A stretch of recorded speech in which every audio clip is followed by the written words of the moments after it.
여러분 안녕하십니까? 귀한 주일 아침입니다. 오늘 말씀의 제목은 세 가지 시험 문제. 오늘 말씀은 이렇게 진행됩니다. 첫 번째, 40일 금식 직후 예수님이 받으신 세 가지 시험 장면을 먼저 자세히 살펴보도록 하겠습니다. 두 번째, 예수님과 자신의 시험 답안을 비교해 봅니다. 그러므로 예수님과 내가 다른 점이 뭐가 있는가, 또 바꿔야 될 건 뭔지, 변해야 될 건 뭔지, 어떻게 할 건지 이걸 고민해 보는 시간을 갖도록 하겠습니다. 본문에 들어가기 앞서서 예수님의 전체 생애를 주목해야 하는 이유를 먼저 말씀드리도록 하겠습니다. 예수님의 전체 생애라고 한다면 마구간에 오셨던 장면부터 십자가에 죽으신 장면까지 전체를 말합니다. 아니 그 전부터 창세기 3장 15절에 아버지 하나님의 선언과 그리고 많은 선지자들이 예언했던 것도 주목해 봐야겠지만 신약의 성도들이 더더욱이 주목해 봐야 될 것은 예수님의 생애 시작부터 십자가의 마지막까지를 전체를 다 주목해 봐야 됩니다. 그 이유는 무엇일까요? 첫 번째, 아들의 전체 생애에는 예수님의 전체 생애에는 비록 하나님의 아들 신분이나 하나님의 사역자로서의 자격 요구 조건을 모두 갖추고 있기 때문입니다. 다시 설명해 드리면 이렇습니다. 예수님은 하나님이셨지요. 요한이 그렇게 고백하고 있습니다. 예수님이 아버지 하나님의 계획대로 이 세상을 모두 만드신 주인공입니다. 그럼에도 불구하고 아버지 하나님의 선포와 계획에 따라서 이 세상에 몸을 입고 오셨을 때에 역시 아버지 하나님의 뜻에 따라서 이 세상의 사람으로서 모든 것을 갖춘 것뿐만 아니라 하나님의 기름 부음을 받아 이 세상에 보내심을 받은 그리스도로서의 모든 자격도 철저하게 요구하셨다는 것을 우리는 알아야 됩니다. 그 요구사항이 어디에 모두 펼쳐져 있느냐면 바로 예수님의 전 생애에 면면이 펼쳐져 있다는 것을 알아야 합니다. 그래서 예수님의 전체 생애를 우리가 하나도 빠짐없이 주목해서 봐야 된다는 것입니다. 두 번째 말씀을 드리면 예수님의 하나님의 사역자로서의 자격 요건 충족 과정이 우리들의 모범 교과서이기 때문입니다. 이 말씀을 다시 드리자면 이런 겁니다. 예수님께서 하나님의 기름 부음을 받으신 그리스도, 이 세상에 보내심을 받은 구세주로서의 사역을 감당하시는데 그 조건과 그리고 충족되는 과정이 예수님 한 분뿐만 아니라 우리들에게도 모범 교과서가 되기 때문입니다. 이 두 얘기를 좀 더 자세히 하도록 하겠습니다. 예수님의 삶 전체에 하나님의 원하시는 자격 요구 조건이 모두 포함되어 있습니다. 히브리서 5장 8절에서부터 10절. 그가 하나님의 아들이시라도 고난을 받으셨다. 그리고 이를 순종하셨다. 그리고 고난을 받으셨다. 그리고 배우셨다. 그리고 온전케 되셨다. 십자가 고난을 통해서 순종, 그 다음에 온전하게 되는 것을 배웠다. 조건을 갖추셨다라는 거죠. 배웠다는 것은 요구하는 조건을 갖추셨다라는 얘기예요. 그러니까 과정을 모두 밟았다는 얘기죠.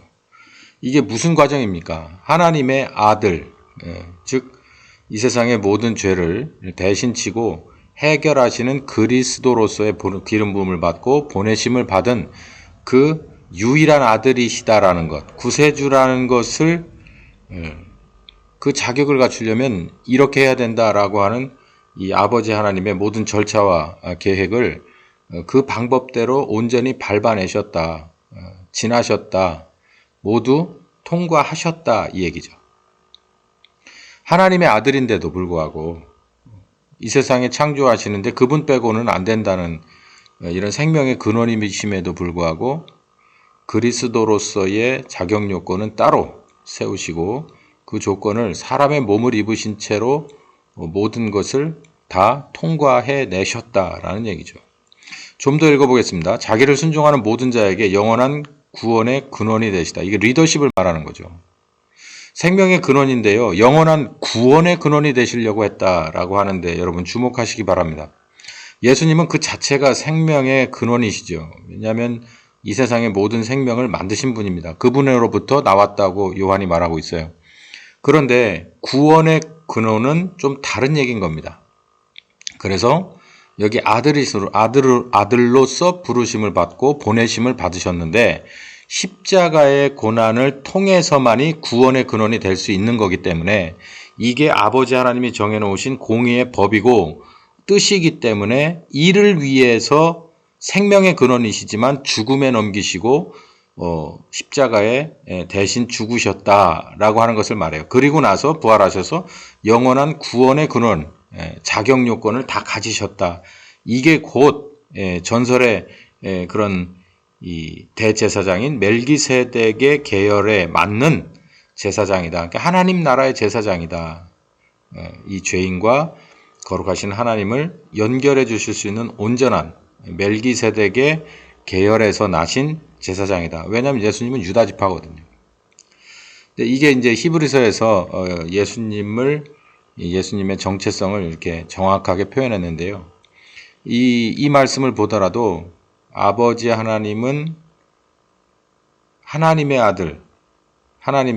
아들, 하나님이시죠. 근본 하나님이신데 그분이 이 메시아로서 이 세상에 오셔서 성육신하셔서 이 세상에 보내심을 받고 메시아로서의 자격을 갖추기 위해서 그 누구도 그렇게 해달라고 우리들 중에서 한 사람이 없지만 아버지의 뜻을 따라서 아들이 이 성육신하셔서 이 길을 모두 가신 거다라는 거. 우리로서는 정말 이해하기가 어렵죠. 이걸 어떻게 이 세상의 합리로 상식으로 이걸 이해할 수가 있겠습니까? 이 세상은 사람들이 눈에 보지 않으면 그냥 건너뛰고 한 걸로 치고 이런 세상인데 아버지 하나님과 아들 하나님은 절대 그렇지 않아요. 사실 그것도 그럴 것이 아버지 하나님과 아들 하나님이 이 세상의 전체시기 때문이죠. 어디에서도 감출 수 없는 존재이기 때문이에요. 우리는 아담과 하와가 그랬던 것처럼 이 범죄하고 숨었습니다. 나무 그늘 밑에 숨으면 자기를 가릴 수 있을 거라고 생각을 해요. 우리는 어쩌면 그런 존재일 수도 있어요. 물론 하나님 앞에 가릴 수는 없지만 우리의 이 규모는 그 정도, 우리의 사고방식은 그 정도입니다. 그래서 나뭇가지 밑에 우리를 숨길 수 있을 거라 생각하지만 아버지, 아들, 그리고 성령 하나님은 이 세상에 그리고 전 우주에 창조주시고 전체이시기 때문에 가려질 수가 없는 거죠. 빛이기 때문에 빛이 어두워질 수 없는 거예요. 그럼 끝나는 거잖아요. 그래서 예외 조건이 없다. 모두 걸어내셨다. 우리 이거 주목해야 된다는 것입니다. 우리는 어떻게든 줄이려고 하고 어떻게든 편하려고 하고 어떻게든 그냥 꼭 해야 될 것만 뺀 나머지들은 어떻게든 아니면 이걸 안 하고 넘어갔으면 얼마나 좋을까 이제 이런 생각을 많이 하는데 여기에서 이제 아주 짧게나마 하나님을 배울 수 있습니다. 하나님의 아들이었지만 하나님의 사역자, 그러니까 그리스도로서 자격 요건에는 예외가 없다. 모두 통과했어야만 했다. 그게 뭐냐? 생명의 근원이셨지만 구원의 근원이 되기 위해서 십자가를 지신 거다. 이제 이런 각도에서 예수님의 전체 생애가 굉장히 중요하다. 이제 그 중에서 오늘은 이제 40일 금식하는 그리고 그 뒤에 받으신 세 가지 시험에 대해서 이제 보는 겁니다.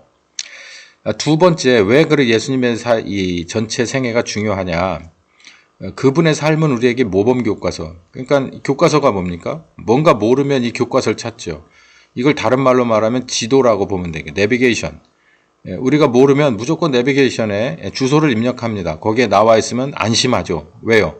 과정이 어떻든 나는 이거 따라가면 그 자리에 갈 수 있기 때문이다라는 그런 확신 때문이에요. 그 믿음 때문에 그렇습니다. 우리들도 마찬가지입니다. 구원의 근원이 되셔서 구원의 길을 여셨기 때문에 또 그 능력 안에서 우리가 따라가기만 하면 성령님의 인도하심 따라 따라가기만 하면 우리도 구원에 이를 것이고 우리도 생명에 이룰 것이다라고 하는 이 믿음을 가질 수 있기 때문이죠. 그러니까 믿음은 제가 지난 시간에도 이 진짜와 가짜를 구분하는데 믿음 얘기도 했잖아요. 믿음은 바로 이런 겁니다. 어떤 겁니까? 목적이 뭡니까? 아버지 하나님이 이 죄악된 세상 가운데, 이 죄악된 우리 가운데, 죄악된 나에게 거룩하신 이 하나님을 인간의 모양으로 보내셨어요. 그리고 이 과정들을 다 겪고, 그 과정이 뭡니까? 뭐 금식하고 뭐하고 하는 과정 통해 십자가까지 다 겪게 하신 것은 우리를 구원하시기 위한 거죠. 그 목적 빼고 뭐가 있습니까? 그 목적을 위해서 구원의 길을 여셨고, 구원의 근원이 되셨어요. 그러니까는 우리가 그 믿음을 가지면 그게 바로 믿음의 이 목표 원형입니다. 나를 구원하신, 그래서 십자가에 죽고 부활하셔서 지금도 믿음으로 성령님 따라가는 사람들에게 구원의 근원과 길이 되신 바로 그분을 믿는 거죠. 그거 빼놓고는 믿음이 없는 거예요. 다른 믿음은 사실상 가짜죠. 그 믿음만 붙잡고 있으면 성경에 나오는 예수님의 삶 전체가, 또 성경에 근거한 성령님께서 우리에게 주시는 예수님의 삶에 대한 감동과 체험과 그리고 이 지식과 지혜가 우리들의 구원의 길이 되고, 그리고 구원의 근원, 바로 그 생명력이 된다는 것이에요.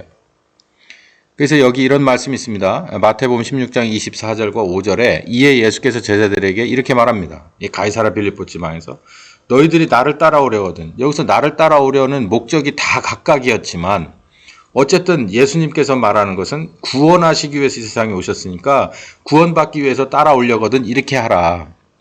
물론 이 당시에 예수님의 제자들은 그렇게 생각한 사람이 한 사람도 없었어요. 그렇기 때문에 다 자기 목적과 다른 예수님의 십자가의 죽음을 보고 그 결말을 보고 다 도망간 거죠. 그럼에도 불구하고 예수님은 교과서적인 답을 주는 겁니다. 너희들이 구원받으려고 나를 따라오냐? 그러려면 이렇게 해라. 자기를 부인하고 십자가 지고 나를 따라와야 돼. 이렇게 말하고 있습니다. 우리는 이제 이 장면을 모두 알고 이게 지난 지가 2000년이 훨씬 지났기 때문에 예수님을 따라가려고 하는 믿음을 다시 한번 점검하고 나를 구원하시기 위해서 십자가에 죽으시고 부활하셔서 성령님이 우리를 구원으로, 그것도 구원의 근원으로 우리에게 작용하고 인도하신다라고 하는 것을 믿는다면 우리 또한 예수님의 삶 전체를 놓고 그 삶의 일부분에서 성령께서 우리에게 조명해 주시고 가르쳐 주시고 인도해 주신다면 우리도 그 말씀 따라서 또 그 인도하심을 따라서 내가 나를 부인해야죠. 대부분 부인해야 되는 것입니다. 대부분 부인해야 돼요. 우리가 어린 자녀들을 키울 때 긍정해 주는 듯 하지만 사실은 지적해 주잖아요. 아, 이건 참 잘했다.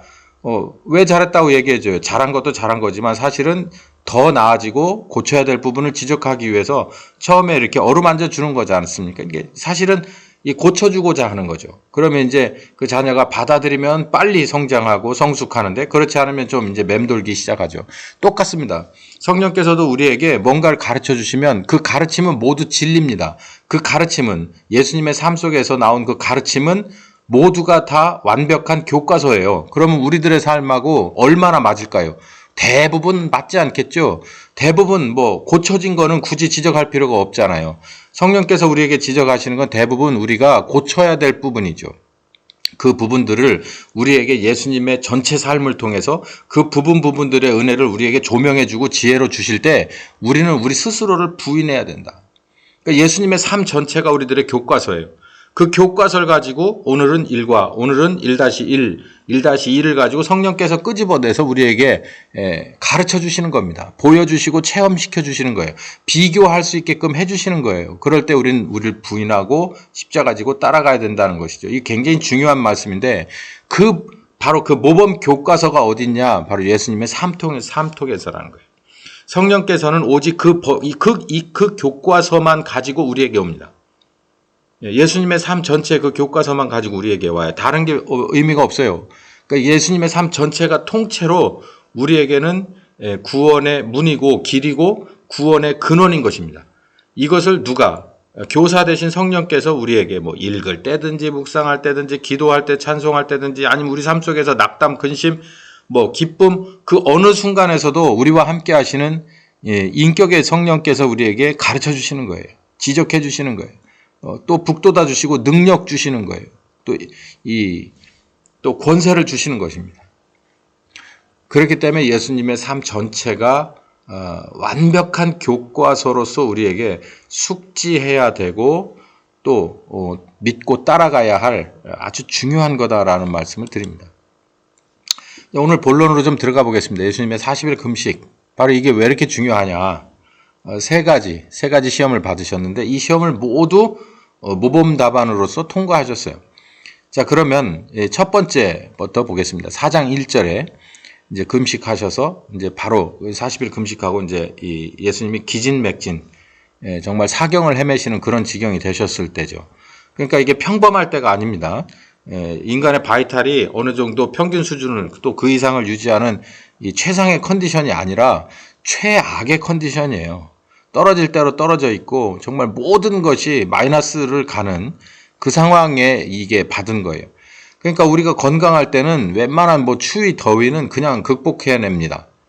그리고 이 정도쯤이야 라고 하고 이겨내는데 이게 그럴 상황이 아닌 거예요. 예수님이 아주 기본적으로 이 육체가 아주 거의 마이너스 바닥의 수준이었고 몸이 바닥이면 뭐 마음은 어떻겠어요? 정말 이 간절했겠죠. 뭐가요? 이 육체의 회복을 간절히 바랬겠죠. 이제 그런 상황, 우리에게도 이런 상황들이 꽤 자주 있습니다. 이런 상황에 왔다는 거예요. 그러니까 시험은 어느 때 오나를 가만히 여기서 보면은 우리가 왕성할 때 잘 안 와요. 의뢰받고 막 사기 충천해 있을 때, 그리고 어떤 거든지 잘 참아내고, 그리고 지혜롭게 성령님하고 이게 분별해서 뚫어낼 이런 때 잘 안 옵니다. 왜냐하면 그때 덤벼봐야 아무 소용이 없기 때문에 그런 때는 뭐 잘 안 오고 아주 어려울 때 옵니다. 예수님도 그런 때가 됐어요. 그때 시험을 받으셨습니다. 시험하는 자가 예수께 나와서 가로되 네가 만일 하나님의 아들이거든 명하여 이 돌들이 떡덩이가 되게 하라. 일단 돌들이 떡덩이가 되게 해봐라. 예수께서 대답하여 가라사대 기록되었으되 사람이 떡으로만 살 것이 아니다. 하나님의 입에서 나오는 모든 말씀으로 살 것이라 하였느니라 하시니. 그러니까 이 말씀은 여러 가지 각도로 해석할 수가 있어요. 근데 저는 오늘 뭐 다른 거는 다 유보하고 요렇게 말씀드리고자 합니다. 첫 시험. 아주 극도로 굶주린 상황 속에서 이를 극복하는 방법과 순서. 사람은 떡을 먹어야 삽니다. 이거는 맞아요. 그리고 하나님의 말씀도 굉장히 중요합니다. 사실 우선순위로 따지자면 사람들은 대부분, 몸을 입은 사람들은 대부분 떡을 먼저 우선순위로 삼습니다. 그렇지 않습니까, 여러분? 여러분도 40일 금식을 하셨어요. 그리고 뭐 예를 들어 여러분이 목사입니다. 또 예를 들어 전도사입니다. 또 여러분이 또 어떤 이 그룹의 리더입니다. 그래서 가르쳐야 하고 설교를 해야 되고 상담을 해야 되고 이런 일들이 또 여러분께 주어졌다면 어떻게 하겠습니까? 그럼 대부분 그렇죠. 몸부터 보호하시고 회복하시고 이렇게 되겠죠. 또 그렇게 이런 말씀을 드리면 또 간단하게 그러면은 40일 금식하고 교회 와서 설교 준비부터 하고 주일날 설교하고 그리고 월요일 아침부터 보호식 하란 말입니까? 뭐 이런 식으로 해석하지 마시고 그러라고 드린 비유가 아닙니다. 이 말씀은 뭐냐면 우리가 삶 속에서 어떤 것을 우선순위로 하냐라는 얘기예요. 하나님의 것과 나의 것이 있을 때 어떤 것을 먼저 채우고 해결하고 또 집중하느냐라고 하는 이야기입니다. 예수님이 40일 동안 금식하셨습니다. 이게 뭘로 금식을 하셨을까요? 목적이 있겠죠. 그냥 굶식입니까? 금식입니까? 금식이라고 돼 있어요, 여기. 먹을 게 없어서 못 먹은 그런 게 아니고 특정한 이유 때문에 광야로 나오셔서 금식을 하신 거예요. 그게 뭐겠습니까? 하나님의 아들이 금식하신 이유가. 아버지 하나님으로부터 이제 여러분 이 성경을 이렇게 맥락적으로 보시면 이 금식하고 이제 통과하시고 회복하신 다음부터는 바로 사역에 들어가십니다. 그러니까 공생의 직전에 예수님이 세상에 그리스도로서 이제 온전하게 첫 발을 내딛기 앞서서 그건 이제 공생의 직전이라고 말합니다. 공생의 직전에 아버지 하나님으로부터 최종적인 그런 사인과 또 나름 여기에 보면 시험을 받으셨잖아요. 마지막 이제 준비의 마지막 종지부를 찍는 아주 중요한 우리 학생들로 말하면은 이게 수능 시험 정도 됐다고 할까요? 그 정도의 자리인 거죠. 그래서 와서 아버지 하나님 앞에 이제 보내심을 기름 부음을 받고 예정된 대로 성육신하셔서 보내심을 받은 그리스도로서 이제 세상에 본격적인 첫발을 내딛기에 앞서 사역의 첫발을 내딛기에 앞서서 하나님 앞에 이제는 지휘를 받는 또 명령을 받는 또 보내심을 받는 그런 장면이라고 보면 맞겠습니다. 그래서 이제 그 목적이 우선이죠. 그러니까 이제 모든 것을 다 끊고 자기의 모든 것을 유보하고 먹는 것도 유보하고 마시는 것도 다 유보하고 그리고 하나님 앞에 섰던 겁니다. 모세가 40일 금식을 하고 하나님 앞에 섰죠. 그 목적이 뭘까요? 하나님이 부르셨고 또 하나님이 주시는 것을 받기 위해서죠. 그래서 모든 것을 뒤로 하고 우선 하나님의 이 원하시는 목적과 뜻이다. 그래서 나간 거잖아요. 이 금식은 바로 이런 기본적인 자세가 중요하죠. 그래서 예수님도 모든 것을 금하신 거잖아요. 이제 금하시는 과정에서 어쩌면 그런 금하시는 것에 이 최고의 그런 그 절정에서 마음속에서 번민하는 것이 툭 튀어나오는 겁니다. 야, 이게 40일 정도 금식, 야, 이게 몸이 진짜 쇠할 대로 쇠해서 이건 사실상 살아있는 것 같지만 죽은 거 아니냐. 이런 걱정과 근심이 왜 없겠습니까? 이 과정에서 속에서 들려오는 소리가 하나 있는 거예요. 이 돌을 떡으로 만들어라. 그러니까 먼저 네 몸도 좀 보호해야 되지 않느냐. 최소한의 것은 유지돼야 되지 않겠냐. 배부른 건 그만두더라도 아마 그렇게 하지 않았을까요? 근데 예수님은 바로 이 속에서 들려오는 이 소리를 완벽하게 거절합니다. 하나님의 입에서 나오는 말씀으로 살 것이다. 떡을 안 먹겠다는 게 아니죠. 예. 떡을 안 먹게, 이 몸을 여기서 내가 몸을 아예 죽이겠다. 내 스스로 내 몸을 죽이겠다는 것이 아닙니다. 하나님의 입으로 나오는 모든 말씀이 우선이다라는 거예요. 그러니까 여기 왜 나와 있느냐. 예수님이 광야에 40일 음식을 뒤로 하고 왜 나와 있는가라고 하는 목적의식이 분명합니다. 여기서 우리 좀 배워야 될 게 있습니다. 대부분 그래요. 아이고, 그래도 몸을 좀 보호해 가면서 하셔야죠. 이거는 저도 그렇게 많이 권면해 드렸고, 또 이 금식을 아주 강력하게 하시는 분에게도 이런 말씀을 드린 적도 있고, 또 상담을 하다 보면 이런 얘기가 있는데, 이건 우리가 좀 본받아야 될 자세입니다. 과도하게 인간의 뜻에 의해서 아주 고집스럽게 하는 이런 것이 아니라 하나님의 부르심이요, 또 하나님의 뜻을 구하는 아주 중요한 자리에서 모든 것을 뒤로 할 수 있는. 자, 이 예수님의 이 장면은 우리에게 어떤 그 도전을 주고 어떤 교훈을 주느냐면 우리들의 삶 속에서 그렇습니다.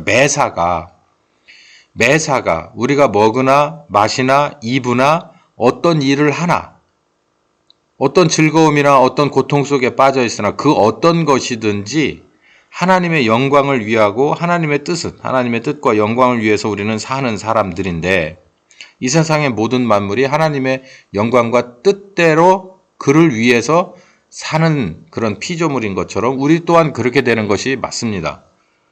그래서 예수님의 이 자세를 보면 하나님이 지금 나를 부르신 이유와 목적이 가장 최우선이다라는 거예요. 그래서 하나님의 목적과 그리고 하나님의 방법이 내게는 우선이다. 이게 우리들에게도 심겨져야 되는 것이에요.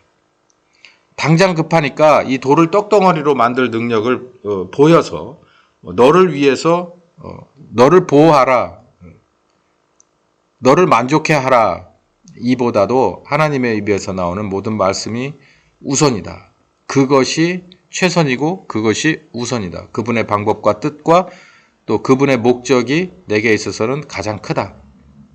그것과 내 삶에 뭔가가 부딪힌다면 거기에서 우선순위는 반드시 하나님의 것이다 라는 거예요. 이걸 뭐 세부적으로 목회자 수준에서도 또 평신도 수준에서도 얼마든지 말할 수가 있죠. 목회를 하다 보면 그런 경우 많습니다. 상담을 하다 보면 그런 얘기도 많고 또 성경 공부를 시킬 때도 많아요. 이런 얘기 탁 찍으면 특히 이런 분들은 굉장히 걸려서 넘어질 수 있다. 체할 수 있어. 부작용이 우려돼 라고 하는 말씀들 많죠. 그러면 이거 우회합니다. 유보하고 우회해요. 아니라고 얘기해 줘야 될 아주 극적인 상황에서 이거 살짝 돌려서 유보하고 그러는 경우도 있죠. 그럼 안 된다는 거예요. 결과를 뻔히 보면서도 부딪히는 거예요. 이 마귀가 아는 겁니다. 이거 40일 금식하고 나서 사람이 극한에 처했을 때 여기서 잘못하면 죽는 걸 알아요. 근데 예수님은 사실 이 목숨 모든 것을 여기서부터 내려놓기 시작한 거예요. 하나님의 것이 우선이야. 거기에는 내 목숨은 차선이다. 이렇게 얘기하고 있는 거예요. 어떻게 됐습니까? 첫 번째 시험은 통과했죠.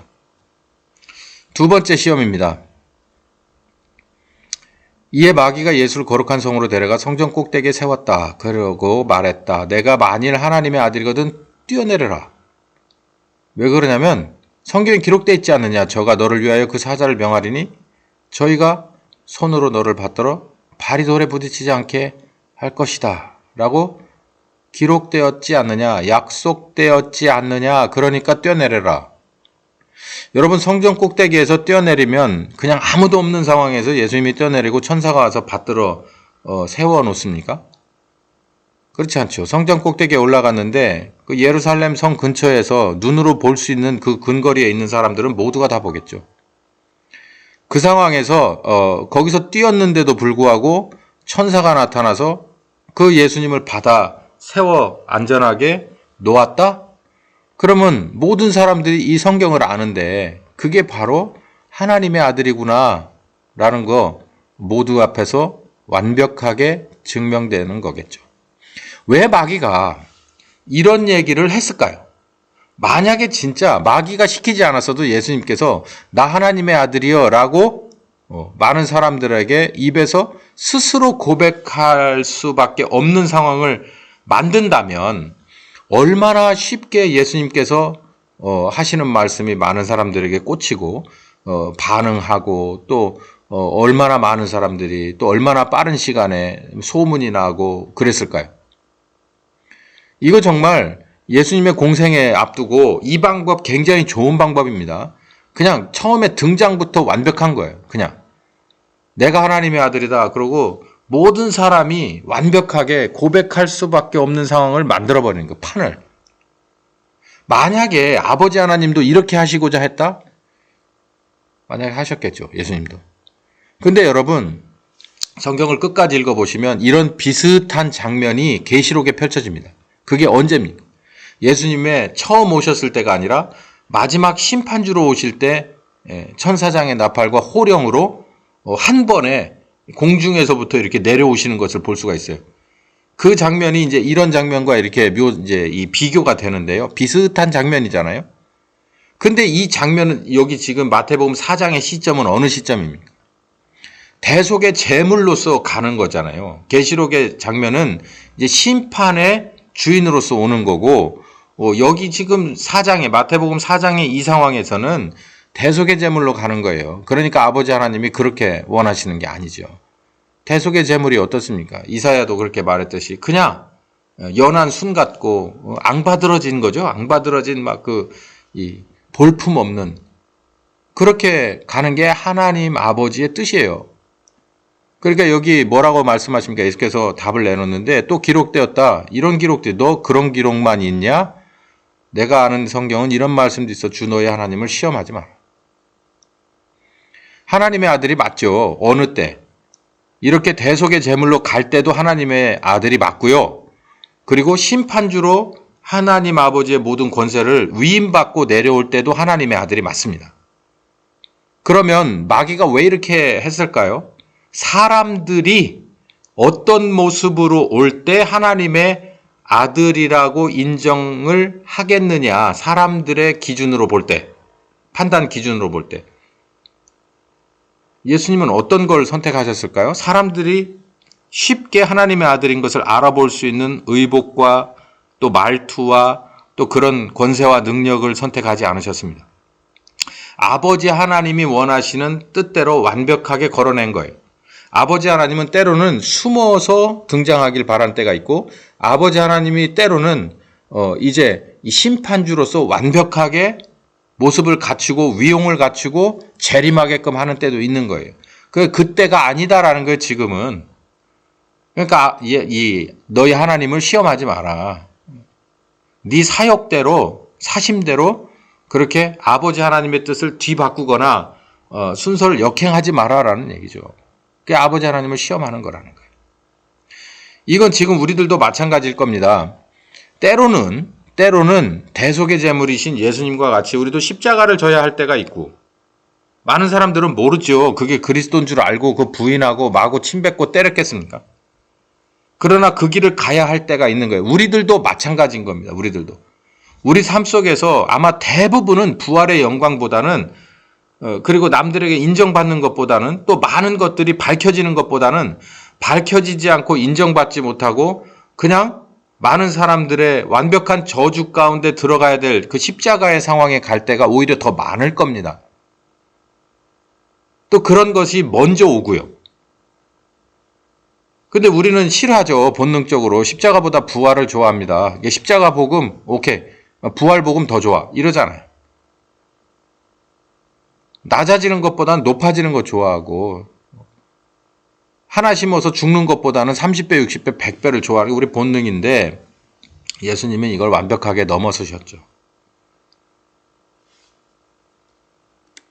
세 번째 시험입니다. 마귀가 또 그를 데리고 지극히 높은 산 천하만국 그 영광 보이는 곳으로 갔다. 보여주면서 이렇게 말했다. 네가 내게 엎드려서 경배한다면 내 이 모든 것을 너한테 줄게.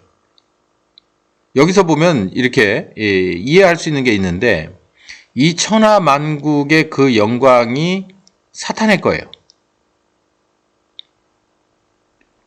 그러면 이렇게 질문할 수 있습니다. 천하만국의 주인은 하나님인데 어떻게 그 영광이 다 마귀 거냐? 이 천하만국에 마귀에게 속한 영광이 있고 하나님께 속한 영광이 따로 있다는 거죠. 마귀에게 속한 영광은 뭘까요? 솔로몬이 말한 대로 7번 헛된 겁니다. 그 헛된 것은 무엇일까요? 잘못된 것으로부터 출발해서 사람들이 혹시 그걸 보암직하고 먹음직하고 탐스럽게 생각할지 모르지만 하나님이 보실 때는 헛된 것 곱하기 7인 그런 것들이 마귀 입장에서 볼 때는 그 마귀 존재의 영광이라는 거예요. 그러니까 거짓의 영광이죠. 헛된 영광이죠. 사실인 것처럼 보이지만 실제인 것처럼 보이지만 거짓이고 아닌 것이죠. 그게 바로 마귀의 그런 영광인 겁니다. 근데 우리는 이 의인이 아니에요. 죄인이기 때문에 마귀가 보여주는 천하만국의 영광이, 그 거짓의 영광이, 시작부터 틀려먹은 영광이 거짓으로 가짜로 심어 비진리로 심어서 맺은 열매들이 이게 진짜 영원한 것이라고 생각하는 거예요. 그러니까 이게 우리가 어둠에 속한 거죠. 그거는 아무리 많더라도 아무리 빠르고 아무리 좋더라도 시작이 틀렸으니까 안 된다. 이렇게 생각해야 돼. 그 과정이 틀렸으니까 안 된다. 이렇게 봐야 되는데 우린 그렇게 생각하지 않아요. 뭐 좀 이런 얘기 해볼까요? 물건을 하나 만듭니다.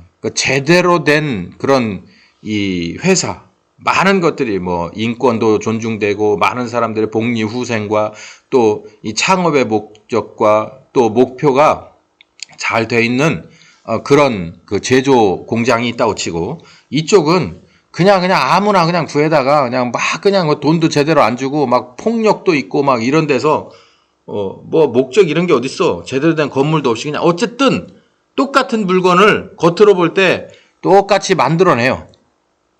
그래서 이 제대로 된 A라고 하는 공장에서는 이 하나를 만드는데 100만 원이 들고 그냥 그렇지 않은 곳에서는 50만 원이 든다고 생각해 봅시다. 그럼 여러분이 발주를 주는 원청이라면 어디다 줘야 될까요? 경제적인 그런 이 원리로 본다면은 100만 원의 단가보다는 50만 원이 2분의 1에 해당하는 거기 때문에 그쪽에 하청을 줘야 돼요. 이게 세상의 논리입니다. 그렇지 않다고요? 아니요, 여러분. 지금 그렇습니다. 지금 우리들의 현실이 그래요. 우리들 가운데서 메이드 인 차이나가 얼마나 많은데 그 차이나 그 공장들이 어떻게 운영되는지 그거에 대해서 관심이 있습니까? 그 나이키나 그 H&M인가요? 거기 그런 데서 뭐 체첸에 뭐 이런 사건 여러분 잘 아시죠? 거기서 뭐 불매운동이 일어나고 뭐 어쩌고 저쩌고 하는 거 여러분 잘 아시죠? 똑같은 얘기예요. 천하만국의 영광이라는 게 사람들이 본 그 경제 논리라든가 그 원리 진리, 그 사람들이 말하는 그 원리 진리는 또 그걸로 말미암아서 아까 말씀드렸잖아요. 그 2분의 1짜리 단가로 만들어낸 거나 100%의 단가로 만들어낸 거나 똑같다면 많은 사람은 2분의 1을 원한다고. 싸니까. 근데 이 성경적으로 옳지 않다는 거예요. 그게. 출발이 잘못됐다. 과정이 잘못됐다. 고로 열매 자체가 이게 천하만국의 잘못된 영광이에요. 하나님의 나라에서 제대로 된 영광은 시작부터 공평과 정의가 있고 그리고 과정도 방법도 꼭 그렇게 진행돼야 합니다. 써져야 될 게 다 써지고 완벽하게 만들어지고 누구든지 거기에서 온전한 대우를 받고 온전한 취급을 받아줘야 되는 거예요. 어느 누가 보더라도. 그러니까 하나님 앞에서 공정해야 되는 거예요. 그리고 나서 뭔가 좀 비싸게 나오더라도 그걸 우리는 선택할 수 있어야 돼요. 왜? 과정이, 그리고 시작과 과정이 옳기 때문에. 근데 여기 보니까 뭐라고 말하냐면은 이 마귀가 또 그를 데리고 지극히 높은 산에 가서 천하만국의 영광을 보여. 마귀가 보여준 영광이 그게 옳은 겁니까? 우리 신자들을 정신 똑바로 차려야 될 게 천하만국의 영광을 여러분 어떤 것이 천하만국의 영광으로 보입니까? 이게 잘못된 줄 알면서도 입을 꾹 다물고 있다 내 자녀를 다 학교에서 공부시키고 그리고 그 공부한 그 졸업장과 점수 가지고 여러분의 자녀가 그 어디에 취직해서 이제 거기 재직증명서를 받고 그 유니폼을 입고 그 회사에 다니면 그냥 그걸로 만족하는 겁니까? 여러분의 자녀의 질이 어떻게 돼요? 여러분의 자녀는 어떤 사람입니까? 우리는 바로 알아야 됩니다. 그래서 여러분의 자녀를 모두 홈스쿨링에 이런데 이런 거를 그런 걸 떠나서 지금 우리에게 주어진 것부터 바로 잡을 줄 알아야 되고 그렇게 하기 위해서 우리는 바로 이 말씀을 오늘 아침에 보는 거예요. 마귀가 보여줘요. 누구도 예수님도 보여줬어요. 마귀가 예수님이 누군지 모르겠어요? 그 예수님이 아주 심각한 아주 위급한 상황 속에 빠졌을 때 먹는 것 가지고도 안 되고 또 본인의 사역에 있어서 우선순위를 가지고도 안 되니까 이제 모든 만국을 이 아주 포근한 것 또 정말 이 많은 것 빠른 것 많은 사람들이 탐스럽게 여길 만한 것을 다 보여줍니다. 그리고 너 나하고 동업하면 내 이 모든 건 내 너한테 줄게. 동업이에요, 동업. 경배라고 하는 게 동업입니다, 동업. 같이 너하고 나하고 똑같은 목적을 향해서 가자. 여러분, 신자는 세상 속에서 빛과 소금입니다. 아주 쉽습니다. 이 세상의 가치와 이 세상의 기준과 이 세상의 진리를 거부하면 돼요. 그러니까 여기 보니까 네가 내게 엎드려 경배하면 잘못된 세상의 잘못된 만국의 그 영광을 우리가 그걸 받아들이지 않으면 돼요. 그걸 추구하지 않으면 됩니다. 나 그렇게 안 가면 됩니다. 특히 목회자는 그쪽으로 가면 안 됩니다. 신자도 마찬가지예요. 예수님은 뭐라고 대답했습니까? 사탄아 물러가라. 이건 이유 달지 않고요. 물러가라 라고 외쳐버립니다. 너희 하나님께만 경배하고 다만 그를 섬기라고 했다. 난 그렇게 할 거다. 천하만국의 영광, 세상 영광이죠. 이게 하나님의 나라의 뜻과 목적과 가치와 방법에 뭔가 거슬려서 그런 것들을 유보하거나 타협하는 것은 난 절대 할 수 없다. 제가 늘 말씀드리는 신자로서의 자존심이죠. 하나님의 아들로서의 자존심, 또 그분을 믿는 신자로서의 자존심, 바로 여기에서 나오는 겁니다.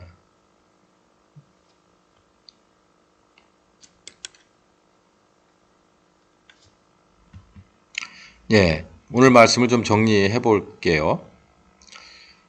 예수님의 40일 금식뿐만 아니라 십자가의 죽으심까지의 모든 생애는 우리에게 굉장히 중요한 영양분입니다. 교과서이기도 하죠. 왜냐하면 예수님의 모든 삶 속에서 보내심을 받은 하나님의 아들 그리스도로서의 자격 요건 충족이 그 안에서 다 이루어진 과정이기 때문에 우리에게 중요하고, 이것이 바로 우리들에게 따라가야 할 내비게이션요 교과서기 때문에 중요하다는 말씀을 드렸습니다. 예수님의 전생애가 중요하다. 그 중에서도 오늘은 40일 금식의 과정을 보는데, 아주 인간으로서 모든 것이 아주 최악의 상황일 때 뭐 대단한 걸 요구하는 게 아니라 돌이 떡이 되게 해서 먹고 기운 좀 차려라. 그래서 하나님 뜻을 이루면 되지 않겠냐. 그러니까 극한 상황에서 최소한 그 정도.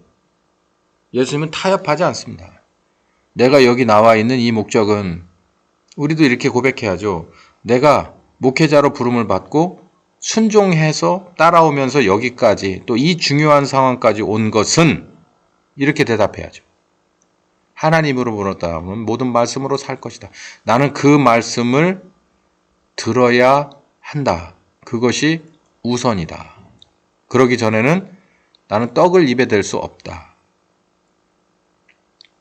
목적과 방법, 하나님의 말씀이 나의 목적이고 그 방법이 우선이다. 그것 때문에 내가 만약에 이걸 손해를 봐야 된다면 나는 그렇게 할 것이다. 두 번째 시험은 하나님의 아들임을 증명하는 것. 세상의 사람들의 눈높이에서 하나님의 아들을 증거하는 방법은 성전 꼭대기에서 뛰어내리는 것입니다. 기적을 눈앞에 보여주는 거예요. 사람들이 원하는 기적. 헬라인이 원하는 기적이 있고 유대인이 원하는 기적이 있습니다. 유대인들은 이 표면적으로 드러나는 이적, 표적을 구해요.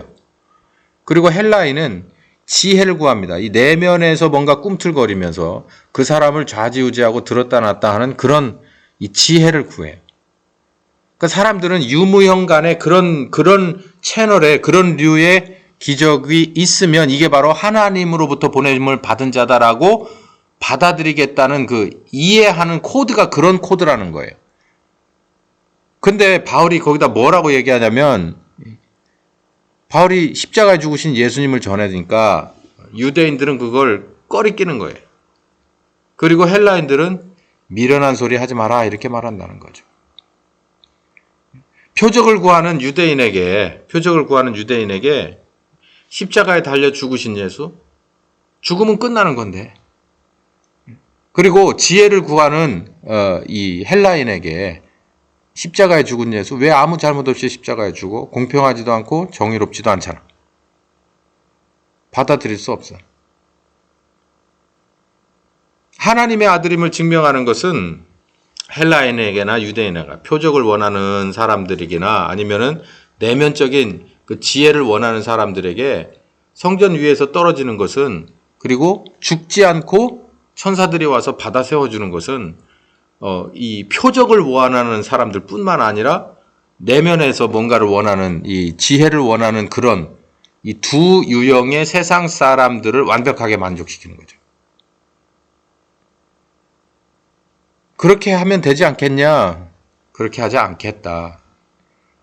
언젠가 그럴 날이 있긴 하더라도 지금은 그런 때가 아니다.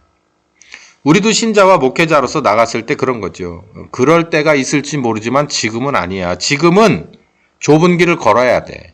지금은 십자가를 져야 돼. 지금은 내가 나를 고백하고 내가 잘못된 것을 인정하고 인정된 그 길을 내가 묵묵히 걸어내야 돼. 사람들은 그걸 싫어하잖아요. 그런 상황에서 우리를 면피할 수 있는 걸 원하는데 예수님은 그렇지 않다는 거죠. 마지막으로 이 천하만국의 잘못된 출발로부터 방법으로 얻어진 결과는 영광이 아니라고 보는 겁니다. 허상이라고 보는 거예요. 오히려 그게 잘못된 거라고 보는 겁니다. 오늘 예수님의 삶 가운데서 예수님의 40일 금식 후 받으신 세 가지 시험, 또 예수님의 답안지를 훑어봤습니다. 이제 우리들의 답안지는 여러분이 이 답을 낼 수가 있겠죠. 비교를 해보시죠. 만약에 부족한 점이 있으시면 얼른 지우개로 지우시고 예수님의 답안지를 이렇게 훔쳐보십시오. 그래서 여러분의 답안지도 거기다 써놓고 외우세요. 그리고 여러분의 삶 속에서 이대로 한번 살아내 보십시오. 또 도와주시는 성령님을 의지하고 인도하시는 성령님 따라가 보십시오. 이로 인해서 여러분의 귀한 믿음이 현실 속에서 이루어지고 증명되고 체험되고 성장하시는 여러분들이 되시길 예수님의 이름으로 축원합니다. 기도하겠습니다. 감사하신 주님. 이 아침에 예수님의 삶 가운데서 정말 예수님이 극도로 정말 힘든 그 상황에 몰렸던 40일 금식 직후의 세 가지 시험 장면을 우리가 같이 훑어봤습니다. 우리는 40일 금식을 하지 않은 채로 이 설교를 하고 또 듣기 때문에 그 상황이 얼마나 위중했을까라고 우리는 100% 느낄 수는 없지만 이 말씀을 읽고 성령님의 인도하심을 받아갈 때 이 세 가지 시험 가운데서의 핵심들을 잘 가르쳐 주셨습니다. 이 가르침들을 따라서 우리가 우리들의 답안지를 고치고 예수님과 같이 이 삶 속에서의 사탄의 질문들을 대답하면서 살아갈 때 성령님의 인도하심 가운데 예수님이 승리하셨던 것처럼 그 답안지로 우리가 외치며 고백하며 붙들고 따라갈 때 우리도 승리하게 하여 주시옵소서. 이로써 우리들의 예수님을 따라가는 신자인 것이 하나님께 그리고 우리 주님께 성령님께 인정받고 세상에서도 많은 사람들로 빛과 소금이었구나라고 고백되는 우리가 되기를 바랍니다. 예수님의 이름으로 기도했습니다. 아멘.